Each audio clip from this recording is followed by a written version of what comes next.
Video നമുക്കൊരു അടിപൊളിയായിട്ടുള്ള ഒരു അച്ചാറിൻ്റെ റെസിപ്പി ആയാലോ.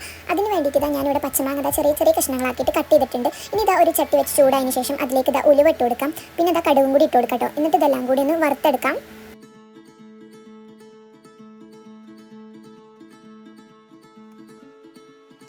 ഉലുവയും കടുകും കൂടി ഒരു ഗോൾഡൻ കളർ ആകുമ്പോൾ നമുക്ക് തീ ഓഫാക്കാം. ഇനി ഇതൊന്ന് ചൂടാറിയതിന് ശേഷം നമുക്കിതൊന്ന് പൊടിച്ചെടുക്കാം.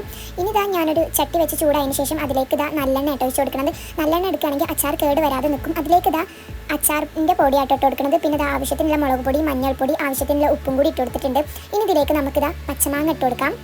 പച്ചമാങ്ങ ഇട്ടതിന് ശേഷം തീ ഓഫാക്കണം. തീ ഓഫാക്കിയതിന് ശേഷം ഇതെല്ലാം കൂടി ഒന്ന് മിക്സ് ചെയ്ത് കൊടുക്കാം. നമ്മൾ മാങ്ങ വേവിക്കാതെ കേട്ടോ അച്ചാറിടുന്നത്, അതുകൊണ്ടാണ് ഞാൻ പറഞ്ഞത് തീ ഓഫ് ചെയ്യണമെന്ന്. ഇതെല്ലാം കൂടി മിക്സ് ചെയ്തതിന് ശേഷം ഇതിലേക്ക് നമ്മൾ ഉലുവയും കടുകും കൂടി പൊടിച്ചത് കുറച്ച് മാത്രം ഇട്ട് കൊടുത്താൽ മതി. ഇനി ഇതെല്ലാം കൂടി ഒന്ന് മിക്സ് ചെയ്ത് കൊടുക്കാം. ഇനി ഞാൻ ഇതിലേക്ക് കുറച്ച് പഞ്ചസാര ഇട്ട് കൊടുക്കുന്നുണ്ട്. ഇത് വേണമെങ്കിൽ മാത്രം ഇട്ട് കൊടുത്താൽ മതി കേട്ടോ. ഇനി ഇതെല്ലാം കൂടി ഒന്ന് മിക്സ് ചെയ്ത് കൊടുക്കാം.